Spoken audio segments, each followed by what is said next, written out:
Y yo tengo que volver a retomar esas banderas y tengo que culminar el trabajo que empezó Néstor y que siguió Cristina.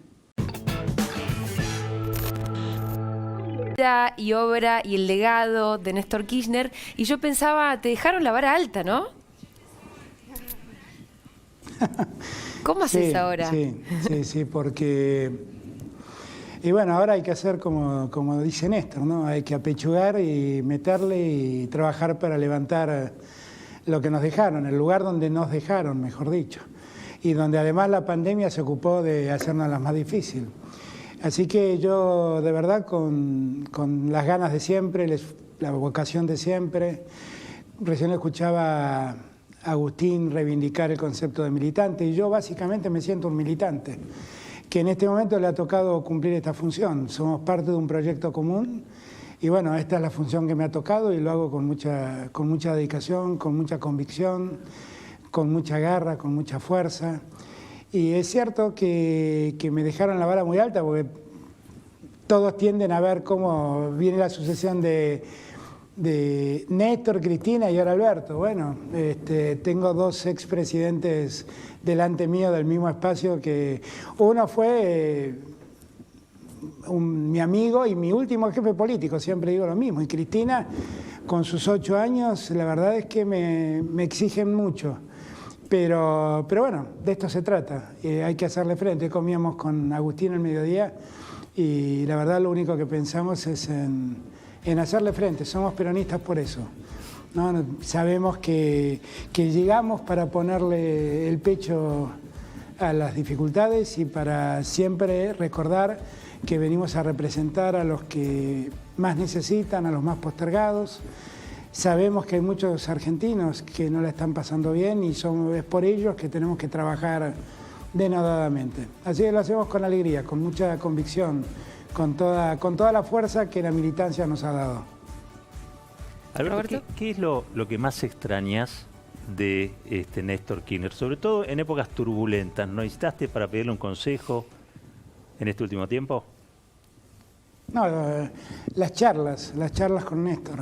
Era muy lindo hablar con Néstor. Era muy lindo porque era un tipo con una inteligencia práctica que era envidiable, realmente. Él resolvía los grandes dilemas de la política con mucha facilidad.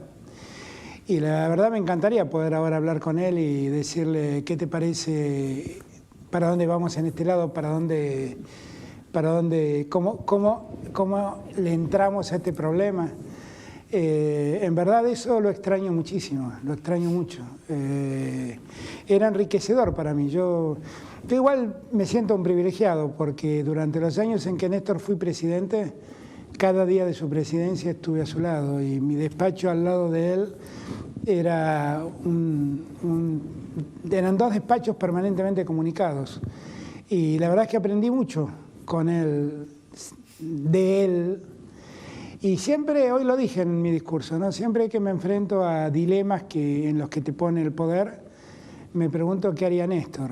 Y yo creo que estoy haciendo lo que Néstor haría, que es preservar más que nada la unidad, después del aprendizaje de lo que nos costó estar divididos, es permanentemente pensar la política en función de los que peor están, de los olvidados, esa frase que yo repito una y otra vez, primero los últimos, los que están más abajo, esos son los que necesariamente por un imperativo moral y ético tenemos que sacar de ese lugar. Y después ver el desarrollo, siempre ver el desarrollo. Yo estoy convencido que desarrollando la economía, vamos a generar empleo, vamos a desarrollar el empleo y generando trabajo vamos a sacar a muchos de esos argentinos de la postración en la que hoy están. Y estoy seguro que esa era la lógica de Néstor y estoy seguro que allí estoy actuando como su mejor alumno. Y eso me da tranquilidad. Alberto, recién mandamos un móvil a la plaza y bueno, y uno de quienes se fueron a manifestar te habló directamente a vos y te dijo: presidente, no tenga miedo. ¿Hay acaso también una inspiración ahí? Porque me parece que si hay algo que caracterizaba mucho también a Néstor Kirchner era el coraje y la valentía, y además muchísima voluntad, ¿no? Donde me parece que se lograron cosas que se creían absolutamente imposibles. Néstor fue un personaje especial en eso. Yo escribí un libro que salió en el año 2011 que se llamaba Políticamente Incorrecto, y el libro lo que contaba fue mi experiencia con Néstor. Y la verdad es que Néstor hacía exactamente lo más inesperado en la política. Son muchas las anécdotas que yo podría contar diciéndoles, cuando todos esperábamos que reaccione para un lado, salía para el otro con una habilidad y con una convicción que es poco frecuente en la política. Déjenme contarles una anécdota que tal vez me permite a mí resumir, y la he contado muchas veces, pero déjenme contarlo una vez más. Nosotros veníamos de Estados Unidos, de nuestro primer viaje a Estados Unidos, donde Néstor se había encontrado con el presidente Bush, y estábamos a 10.000 metros de altura y nos vienen a avisar de la cabina que el ministro de Defensa, que era Pepe Pampuro en ese momento, tenía que hablar con el presidente, pero no tenían forma de transferirle la llamada al despacho presidencial que tiene el avión, el Tango 01. Y entonces me dice: Néstor, anda a atender vos. Y fui a hablar con Pepe, y Pepe me contó que Baltasar Garzón había ordenado la detención de 46 altos oficiales de lo que se autodenominó Proceso de Reorganización Nacional. Y ahí estaban todos los nombres de la primera línea de la dictadura. Entonces me dice Pepe: bueno, yo estoy avanzando, estamos con los 3 jefes de las fuerzas deteniendo a la gente, poniéndolas en cárceles militares. Pero ¿qué vamos a hacer? ¿Qué vamos a hacer con este pedido? Porque finalmente me hacen un pedido de extradición desde España. Entonces yo le dije: bueno, vos ahora ocupate de detenerlos durante el día de hoy y mañana cuando llegamos hablamos. Y entonces volví a verlo a Néstor, y entonces le conté lo que estaba pasando. Y Néstor me dice: bueno, pero ¿y en este contexto qué habría que hacer? Y le digo: mira, es un tema jurídicamente muy complejo. Ahí me salió todo mi profesor de Derecho Penal, porque entonces le empecé a explicar que la Argentina, por el Tratado de Montevideo, no extraditaba nacionales. Es decir, que era imposible extraditar a un argentino. Si ustedes recuerdan, a Astiz la justicia francesa lo había pedido y la justicia argentina no le había dado la extradición, y Astiz terminó condenado en ese momento, condenado a prisión perpetua en Francia, en un juicio que se hizo en ausencia. Y entonces le expliqué: mirá, además había un decreto de la Rúa que prohibía extraditar por juzgamientos de violaciones a los derechos humanos de los que habían sido entre el periodo 24 de marzo del 76 y el 10 de diciembre del 83, es decir, durante toda la dictadura. Y además teníamos un problema más, que si bien es cierto que el Tratado de Montevideo dice que no se puede extraditar a argentinos, obliga a juzgarlos en la Argentina, pero no podíamos juzgarlos porque estaban la ley de evidencia de vida y la ley de punto final. Entonces todo este planteo que les acabo de hacer a ustedes se lo hice a Néstor. Entonces Néstor se quedó mirando y me dice: pero ¿y entonces qué? Y le digo: es un problema jurídico muy difícil. Bueno, me dice, anulemos la ley de evidencia de vida y punto final. Bueno, eso lo hacen los jueces. Y entonces tenemos que esperar que un juez lo resuelva, no, que lo haga el Congreso, me dijo. Mira, nunca el Congreso anuló una ley que dictó, le digo, nunca se ha visto eso. Entonces miró hacia un costado, en la ventanilla del avión, tal como estoy haciendo ahora yo, se quedó así pensativo unos segundos, volvió, me miró y me dijo: mira, cuando lleguemos lo llamás a Zanini y le decís que derogue el decreto de la Rúa. Los llamás a los dos presidentes del bloque nuestro y decirles que agarren cualquier proyecto de esos que pidieron la nulidad de la Ley de Obediencia Debida y punto final, que lo traten y lo aprueben y que anulen esas dos leyes. Y ahora vamos a juzgarlos en Argentina y no se los mandamos a España. Y entonces yo me quedé mirándolo, le dije, bueno, eso el Congreso nunca lo hizo, lo va a hacer por primera vez. Y Néstor advirtió que yo estaba como en un dilema jurídico frente al planteo que él me hacía.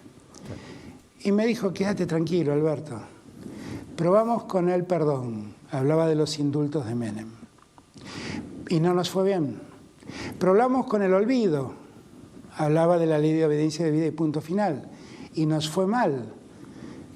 ¿Por qué no probamos con la justicia? Hoy que la Argentina lleva condenado a 1000 genocidas, ¿cuánta razón tuvo Néstor? El primer juicio por el genocidio fue tapa de los diarios y ahora la sociedad, gracias a Dios, ve como normalidad esos juicios y esas condenas. Eso lo vio Néstor mejor que cualquiera de nosotros. Y se dio cuenta que la solución era la justicia, justamente con lo que no habíamos probado. Eso es lo que lo hizo distinto a Néstor. Por eso yo como esa tengo muchas historias de Néstor. Y por eso la admiración que le guardo. Y por eso el recuerdo que siempre tengo de él. Y lo difícil que se me hace conmemorarlo. Porque cada vez que me toca hablar de Néstor se me empieza a complicar la garganta, se me hace un nudo acá y se me empieza a hacer difícil. Alberto, te voy a complicar un poco más. Pero que fue único. Claro. Te quiero complicar un poco más con eso. No es justo eso, no es justo. Vos también siempre contás, y esto, bueno, me parece que siempre nos gusta a todos escucharlo una y otra vez, aquello que se dijeron cuando vos juraste como jefe de gabinete, cuando él asumió como presidente, bueno, vos me vas a corregir, que se abrazaron, se dijeron algo al oído. No, sí, está bien lo que dijiste. Sí. Ok, y vos contás que vos le dijiste, ¿viste, Néstor? Llegamos. Y él te dice, ¿qué llegamos? Acabamos de empezar. Y me preguntaba también cómo te sentirás vos ahora en el rol de presidente, si de alguna manera lo sentís una continuidad de ese llegamos, o en realidad no, recién empezamos. ¿En qué etapa te parece que está la Argentina y que está ese proceso que tal vez empezó en el 2003 con Néstor? Con una interrupción, ¿no? Bastante severa, pero... Mirá, bastante. Yo suelo decir que la mayor aspiración que puede tener alguien que hace política es empezar a ir el más cruel de los llanos y llegar al poder. Y después de llegar al poder, poder ejercer ese poder de modo tal que millones de argentinos, millones de personas mejoren sus vidas. Yo de verdad siempre creí que yo ya había cumplido mi sueño de político, porque eso me pasó con Kirchner. Nosotros empezamos en una orfandad absoluta, absoluta. Yo me acuerdo que Néstor, pasaron las elecciones donde yo fui electo legislador de la Ciudad de Buenos Aires. Néstor me llamó el martes siguiente, yo fue un domingo, el martes me llama Néstor, me dice, estoy en Buenos Aires, tengo que hablar con vos. Y ahí me dijo, por primera vez, me dijo, no era la primera vez, pero ya lo veníamos hablando. Mirá, yo estoy decidido a hacer algo distinto, me dice. Y esto de ser el ala progresista de un partido conservador a mí no me gusta. Tenemos que empezar a hacer nosotros nuestra propia experiencia, nuestro propio proyecto. Pero si vos, que estás en Buenos Aires, no me ayudás, yo no puedo hacer nada, porque yo estoy en Santa Cruz. Entonces yo necesito a alguien que construya desde Buenos Aires en todos lados. Y al primero que le hablo es a vos, porque necesito que te dediques a eso. Si vos me decís que no lo podés hacer, yo no lo puedo hacer. Y entonces me acuerdo que mi respuesta fue, quédate tranquilo. El primer legislador kirchnerista en la Ciudad de Buenos Aires acaba de nacer. Qué bien. Y a partir de allí nos pusimos a trabajar. A partir de allí nos pusimos a trabajar. Me acuerdo que esa tarde lo fui a ver a Duhalde a explicarle que Néstor y yo habíamos decidido emprender otro proyecto y que yo me iba a poner a trabajar con Néstor. Y me acuerdo que Duhalde me escuchó y me dijo, sí, metele, me dice, sí, somos amigos, el flaco, metele. La sensación que tuve, se la conté a Néstor al día siguiente, era que Duhalde dijo, acá vinieron Don Quijote y Sancho Panza, están en un delirio de ellos. Métanle, me dijo. Claro, 2 soñadores, métanle, dijo. Total. Y ahí empezamos a trabajar. Total, total. Ahí empezamos a trabajar con muchos otros compañeros, ¿no? Después se sumó el Flaco Kunkel, Oscar Parrilli, por supuesto, qué sé yo, Carlos Kunkel, Agustín, que fue nuestro primer referente en Santa Fe. Y así empezamos a construir. Entonces, ese día, cuando llegó el momento, el jefe de gabinete es el primero que jura, porque es el que tiene que firmar todos los decretos de los demás ministros. Entonces, al jefe de gabinete, en verdad el que da fe de que asume como tal, es el escribano de gobierno. Entonces, yo fui el primero. Yo soy el decreto 1 de Néstor, es Alberto Fernández, jefe de gabinete. Y entonces, bueno, se hace toda la ceremonia, nos abrazamos, y la verdad es que yo sentía que era la culminación de un trabajo enorme. Entonces lo abracé, y cuando lo abrazo le dije, ¿viste que llegamos, Néstor? ¿Viste que llegamos? Y él me dice en el oído, ¿qué llegamos, hermano? Si recién estamos empezando. Ponete a trabajar, me dijo. Y nos reímos los dos. Y era cierto, ahí empezaba el trabajo. Yo creo que Néstor y Cristina después pusieron a la Argentina en una senda que yo siento la obligación de volver a poner a la Argentina en esa senda. Era una senda donde recuperamos autonomía económica, trabajamos por la mejor distribución del ingreso, trabajamos por mejorar la situación de los que trabajan. Más allá de lo que se dice, nunca enfrentamos al empresariado. Lo hicimos con inversión privada y creamos muchos empleos con inversión privada. Y nos pusimos un lugar en el mundo con dignidad, no sometidos a las lógicas de los poderes centrales. Bueno, yo siento que ahí con Néstor empezó ese camino, después lo siguió Cristina, después vinieron los 4 años de esto que yo llamo la metáfora del olvido, donde 4 años en el poder se olvidaron de la gente, y yo tengo que volver a retomar esas banderas y tengo que culminar el trabajo que empezó Néstor y que siguió Cristina. Y tengo que hacerlo aprendiendo también de los que fueron errores en nuestros tiempos. Por eso yo digo siempre, volvemos para ser mejores, volvemos para superarnos a nosotros mismos. Y por eso tenías razón recién, Julia, cuando decía, tenés la vara muy alta, y sí. Todos la tenemos la vara muy alta, sí, no claro. Yo solo, todos tenemos esa vara más alta. En una palabra, Alberto, para terminar, sabemos que estás muy ocupado. Hay cosas importantes que hacer. Con esto de ser presidente. En una palabra, si lo tuvieras a Néstor frente a frente hoy, ¿qué le dirías? Acompáñame. Te necesito más que nunca porque ahora me toca ser el jefe yo y me falta tu consejo. Es una situación horrible. Y la verdad es lo que pido. La verdad, ese videíto que hoy subí en Twitter, lo que en verdad lo que más quiero es que sentir que Néstor me acompaña. Y lo siento, yo siento que él está y que me acompaña. Así que si me equivoco es porque ese día no lo consulté a Néstor. Alberto, muchísimas gracias por esta conversación y por tu tiempo. No, gracias a ustedes y un beso a todos los que están allí en el piso. Gracias de verdad. Un beso. Era Alberto Fernández, el presidente. Sí.